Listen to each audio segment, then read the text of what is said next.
بسم اللہ الرحمن الرحیم۔ شیعہ کتاب جلاء العیون سے آج دکھاؤں گا کہ اہل سنت والا کلمہ، اللہ تعالیٰ نے جب قلم کو پیدا کیا تو اس سے سب سے پہلے اہل سنت والا کلمہ لکھنے کو کہا تھا، شہادتین، یعنی لا الہ الا اللہ محمد رسول اللہ۔ یہ ہے جلاء العیون، شیعہ کی معتبر کتاب ہے، اور اس کے صفحہ نمبر 80 جلد اول، اس صفحہ نمبر 80 پہ لکھا ہوا ہے، یہ دیکھیں۔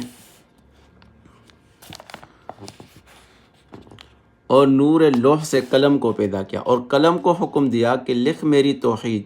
قلم اس کلام ملک العلام کو کے سنتے ہی 1000 سال بے ہوش رہا، اور جب ہوش میں آیا کہا اے پروردگار کیا چیز لکھوں؟ فرمایا لکھ لا الہ الا اللہ محمد الرسول اللہ۔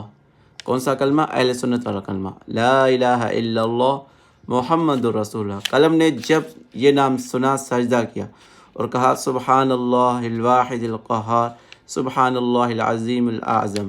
پھر سر سجدہ سے اٹھا کر شہادتین کو لکھا، یعنی اس کلمے کو لکھا، لا الہ الا اللہ محمد الرسول اللہ۔